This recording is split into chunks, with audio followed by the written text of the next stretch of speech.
Hey guys, what's up? It's your girl, Ginger Fox here.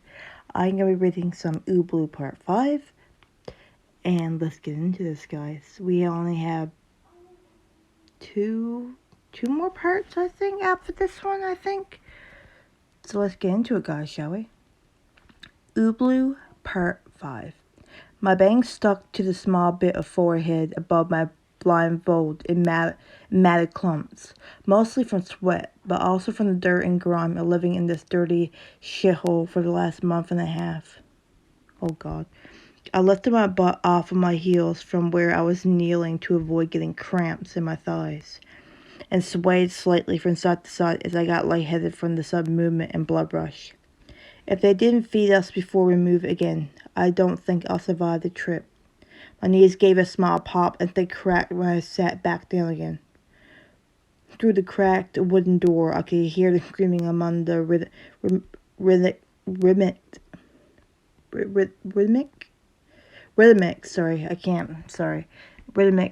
twacks. What was it today? Broomstick? Cricket bat? Whatever it was sounded relatively light. I always thought it strange that lighter things tended to hurt more when you were hit with them. True. The noises of beating subsided, and I heard some hushed words exchanged angrily. There was some rustling, a creak, and then the sounds of dragging feet. Oh, fuck. The door flew upon with a bang, and I heard the ground thud in the middle of the room where they had thrown Mitch. The guards exchanged some words in Arabic, and then I felt my blindfold ripped back.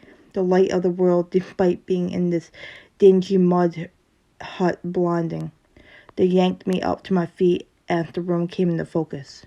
This wasn't the face I was used to. This one was new.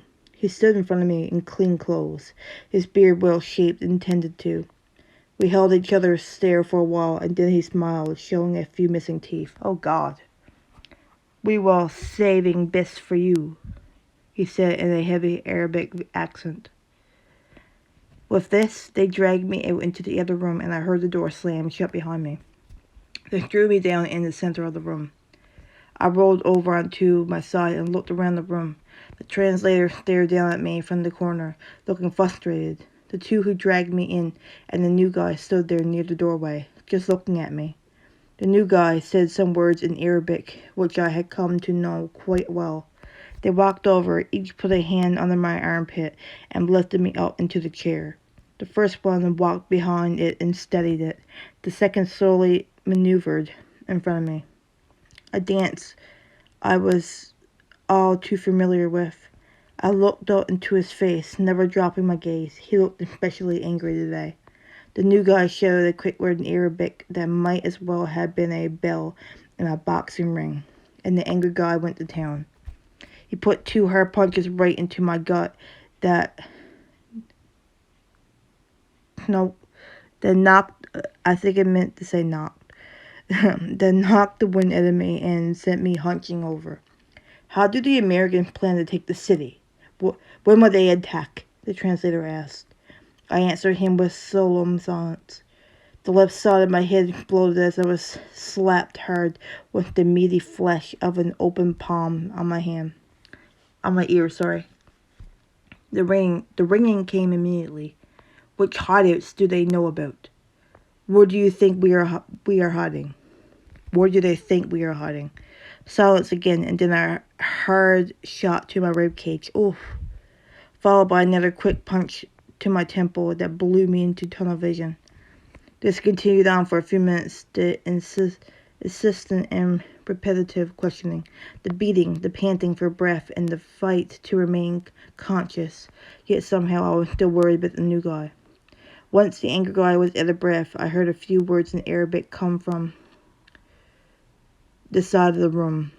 My head hung on my chest, throbbing uncontrollably. I heard the door open. Good, it was over.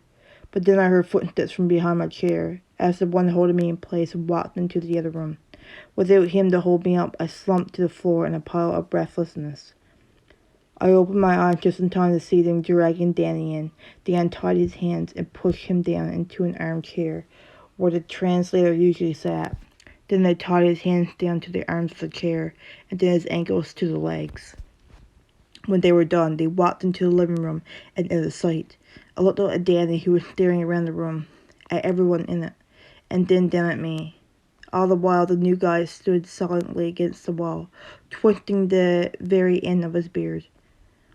The footsteps returned from the living room. Alon was clanking a glass. First came the guy who usually held my chair, as he put a small table down next to me, and then the beater, who put down a large bottle of water, so cold that I had already begun to condensate, and a plate of bread and lamb. The lamb was cold as well, but I could already smell it wafting over to where I lay on the ground helpless. Next, the two men walked over to a closet and opened the door. I heard them dragging something out, but couldn't see it from where I was laying. I heard them shuffling around and tinkering with it. Then some more movement I couldn't see.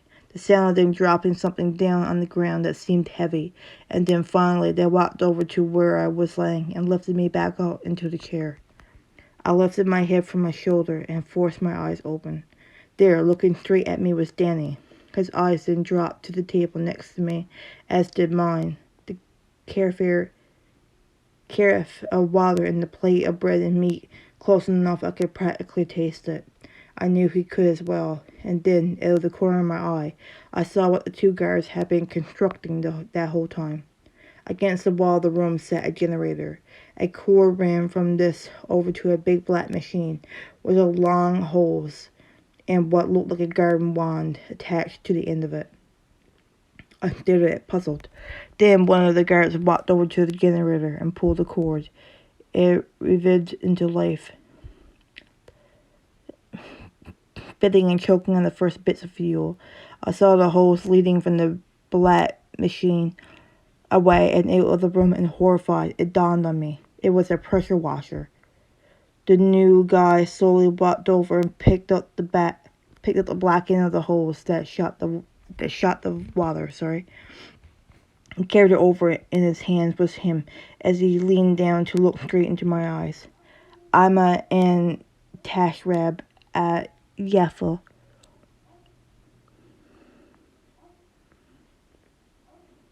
He said with a smirk. I looked worried at the translator, who even himself looked scared.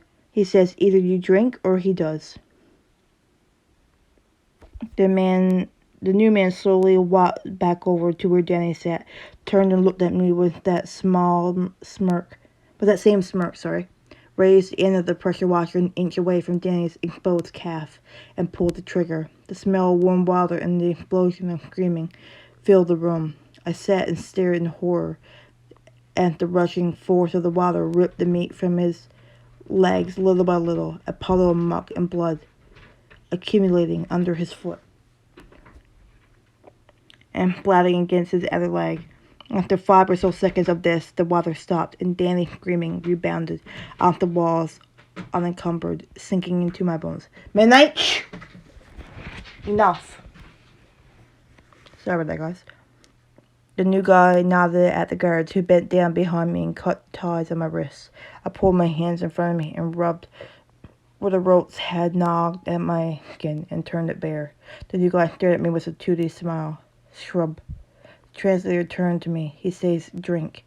I looked down at the water and then back out at him. He smiled. Slowly, I reached my hand out towards the water. He then shouted something Arabic that startled me and caused my hand to recoil. He says, for every sip, you must answer one of my questions. I stared back out at the translator, who was now smiling as well. Now I understood the game, and if I drank and don't answer, I asked him. There was a quick exchange in Arabic, and then a prompt response. Then so does he. The translator said as he nodded over at Danny, whose screaming had subsided into whimpers. His head hung, staring at what was left of his leg. Oh my God. My stomach dropped, and I felt my chest tighten up like a cooling snake. I looked back out at the man holding the pressure washer, begging with my eyes not to make me do this. He smiled back, and then the smile slowly faded into an angry scowl. He took the end of the pressure washer and lifted it up against one of Danny's hands where it was tied down and pulled the trigger. The room was instantly filled again with humidity and screams and the smell of flesh wounds. Oh God. Fresh wounds, sorry. I attempted to sit up, but the two guards behind me shoved me back down and held me by my shoulders. Danny was jerking his upper body wildly, trying to pull away from the pain, his fingers twitching and spasming, like the legs of a wounded spider. After what seemed like an eternity, the water stopped, and I saw what remained of his hand, a mass of torn flesh and pale white bone. Oh my God. Daddy was crying now, his body limp. "Shrub!" the man yelled at me. I began to cry as well. "Danny, they're going to kill you," I sobbed. He panted and hiccuped, but couldn't force any words out. We both sat there together in the room and cried, only a few feet away, but worlds apart. "I can't do it. I just can't sit here while they kill you." The new guy was smiling again. He was slowly leaning down to get on eye level with us, soaking it all in. "We made a deal, Jeff," he said between sobs. "We knew it was going to come to this. We weren't scared." "But I'm scared now, Danny," I sobbed back, realizing what he was saying. "I can't do it. I can't." Danny raised his head just enough to look at me in the eye for one split moment. "Do it." I squeezed my eyes shut and tears ran down my face, sobbing uncontrollably. I raised my left arm and swatted the top of the table with the back of my hand, sending the plate of food and glass, the bottle careening against the wall and floor where it shattered. We both sat there and sobbed. They were shouting Arabic, but I couldn't hear it. I looked up and took one last look at my best friend, one of the guards producing from his belt a gleaming machete. No, I'm not sure which one gave it to him. I didn't care. The pressure washer clambered to the ground as he threw it in anger, taking out instead the machete in both hands. He continued to point at me and yell in Arabic, but I wasn't listening. I was too busy drinking, and every last moment I had with my friend. One of the guards walked over and grabbed Danny by the hair, pulling his head down so he was bent down. The new guy wasn't smiling anymore. He was furious, screaming at me in Arabic and swinging the machete up and down like a madman. He positioned himself to the side of Danny so he had a clear cut. He turned and looked at me in the eyes and yelled again, raising the machete above his head. "No! Please stop!" I shouted into that dimly lit and hellish room. The machete came flying down in a bright glare of metal and reflecting light. It hit the back of Danny's neck, and then everything blew up at once. "Ubloo!" I felt myself screaming before I woke up. Jesus. As everything was making itself real again, I felt my chest vibrating and shaking, while I thrashed upwards until I was sitting. My scream was replaced by the lazy hum of the air conditioner. As I sat there, sucking in the cold, dark air, I was sweaty and panting. A shiver ran down my spine as the nightmare's muggy air was replaced with the cool, dry reality. The light on the other side of the room clicked on as shapes in the dark became recognizable. "Are you all right?" Mary said timidly. "You were thrashing." Yeah, I'm fine," I pushed out between breaths. "Just a nightmare." There was a long silence between us as I continued to catch my breath. "The box?" she asked, scared. I collapsed backwards onto my pillow and put my arms over my head. "The box," I answered. She lay back down and cuddled up against me, putting her head on my chest. I brought down one of my sweaty arms and put it around her, scratching the back of her head. She started to cry quietly. Hey now, I'm alright, I'm here," I assured her, lifting my head so I could look her in the eye. It was just a bad dream. We lay there for a short while in silence. She was beginning to stop crying. I was going over the dream in my head. What was it that he said right as it ended? "Ubloo?" I picked up a little bit of Arabic, but I don't ever remember hearing this. I shook the thought from my head. Just then the door whined on its hinges as it was gently pushed open just a crack. My rifle rolled over back onto her pillow as I sat up and swung my feet onto the ground. I pushed myself onto them and walked slowly over to the door, where I squatted down. "Sorry, brother. Did I wake you up?" He nodded at me from the hallway, half his face buried in the stuffed black lab that he was almost surely too old to still be attached to. I'm sorry to wake you up, pal. Daddy just had a bad dream, that's all. He nodded again and stared down at the floor, worried and embarrassed. I sighed. Say, why don't you come in and keep me company? I don't want Mommy to know that I was scared. I'm not brave like you, I said, though the crack in the door. His eyes lit up. Sure, Daddy. I opened the door, and he trotted in slowly and sleepily.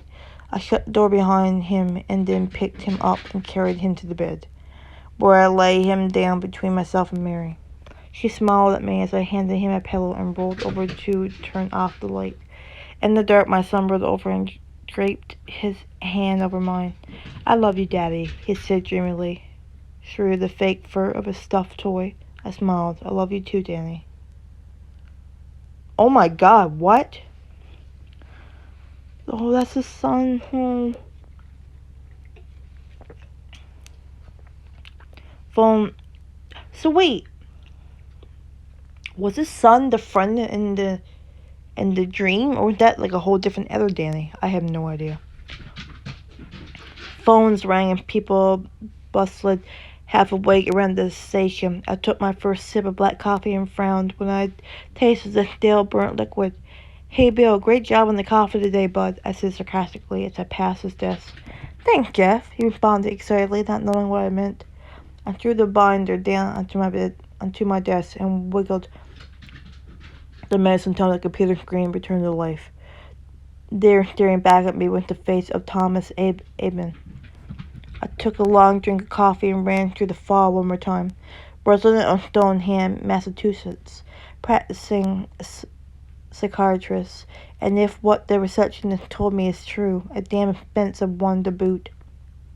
One day he gets up and leaves everything, goes completely dark, and winds up in Tonson, Louisiana, with a car parked to the brim with shit, pills, and empty booze, bottles, and a gun in his mouth at the local haunted house. I shook my head. Local news is going to have an effing field day with this. The vans are already beginning to circle the place like vultures. I'm just glad we were able to get the body out before any of them had got there. Hey, Jeff, I heard just before the folder slapped onto the desk next to me. I looked up to see Reg, our chief. Autopsies in on your body. Nice, thanks, boss, I said as he walked away, sipping his coffee. I liked Reg. He was a no-nonsense old military guy like myself, though admittedly he had plenty of years on me. I opened the autopsy report and began reviewing the information. Death by fatal gunshot wound. That much was obvious. Angle reflects self-infliction, no foul play suspected. The file went on, and then one bit of information caught my eye. Cadaver showed rapid signs of cardiovascular distress associated with extreme sleep deprivation,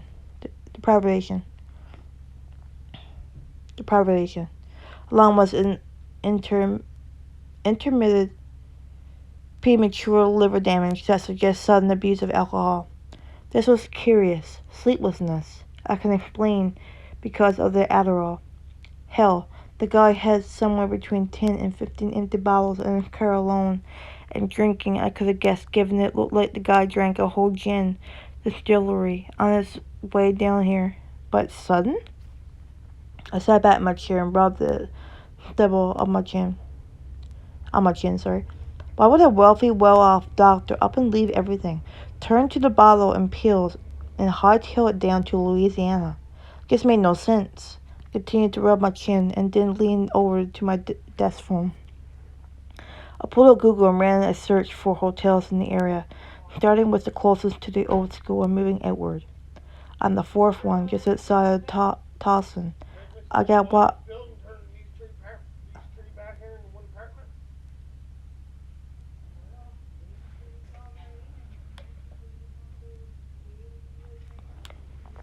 Sorry, guys. On the fourth one, I got just outside of Towson. I got what I was looking for. The drive over was short and enjoyable. It was relatively early in the morning, so there was no traffic, and I just managed to catch the end of the sports radio segment I usually play while on patrol. I parked my car right in front of the hotel lobby and walked in. One of the perks of being a cop, you never have to walk too far across parking lots. The hotel lobby met me with a blast of cool air conditioning. I approached the mousy receptionist, who was just sending off an elderly couple with a bellhop to their rooms. When she saw me approaching, she smiled and her eyes flashed in a brilliant shade of blue. "Hello, ma'am," I began. "Officer Jeff Danvers with Towson Police. I believe we spoke on the phone." "Yes, officer," she responded with another flirting smile. "We've been expecting you." She rattled away on her keyboard for a few seconds and then pulled a key card from the drawer next to her. She looked up at the screen and then punched in the numbers from the back of the card into the computer. "Here you go," she said, sliding the card across the hotel desk. "Room 359 on the corner of the building." I returned the smile and took the card off the desk. I began to turn, but then stopped. 359? Is that a corner room? I asked. "Oh, yes, in fact, it is, officer." I stood and thought for a few seconds. "The room right on the fire escape, yeah?" She was a little surprised, as anyone would be. "Yes, that's correct." That was interesting. As I was walking away, I heard her pipe up from behind me. "Officer!" she called out. I turned around and saw her staring at me. "Is it true that he—" She brought her finger up to her throat and made a slashing motion across it. My mind jumped to hazy images of machetes. "That's classified, sweetheart." I said in calming a tone as I could, and entered the open elevator. There was a ding as the doors opened. Red-patterned carpet that matched the lobbies lined the floors of the hall. There were two signs directly opposite the open elevator, 301 to 325, and an arrow pointing left, 325 to 360, and an arrow pointing right. I poked my head out and looked both ways. No one was around. I began the long walk down the hallway towards room 359. Hallway creeped me out. The fact is something I just can't seem. That fact is something I just can't seem to deny anymore. I'm not sure if it's from watching The Shining with my mother. Oh yeah, that would put the fear in you. Good old Shining. As a kid on winter vacation, but if I were a betting man, I say that sealed the deal. I think above all else, it's the feeling that you only have one direction to go if you're being chased down one choice, no other options. Before I knew it, I was in front of room 359. I took a deep breath, sliding the card in the door mechanism, saw the green light illuminating and pushed it open. The smell of stale gin was immediate and overwhelming. The shades were drawn, despite the bed looking perfectly made. I flicked on the light and saw that the room was littered with empty gin bottles. Among them were a few boxes of paperwork. Cases he took with him on the road? Shrugging to myself, I walked around the room as I put on a pair of white rubber gloves. Aside from the bottles, I was relatively well kept. There was a short stack of laundry neatly folded next to the window, and a spare set of car keys, along with a new pair of shoes. I opened the blinds to see that it led directly to the fire escape, and my suspicions were confirmed. Someone was after this guy. He had his getaway route planned in advance, and had the presence of mind to leave it there when he left, just in case he forgot to set it out again when he got back. When he got back. You gotta admire the preparation there. He earned every cent of those paychecks with that mind of his, I can imagine. I opened the dresser and saw that it was empty. The coat hangers in the closet were bare, and there was nothing on the carpet aside from empty gin bottles in the bare pill container. I walked over to the desk and began opening drawers. The first was empty, and I felt something rolling as I pulled on the second and found it to be full of loose bullets and Adderall. I picked one out and examined it. Magnum 357, matching the weapon used. I placed the bullet back down and opened the top drawer. The contents of this made my eyes widen. Slowly and carefully, I pulled the notebook out from the desk drawer. I held it in my hands and examined it for a few seconds, just to be sure it was real.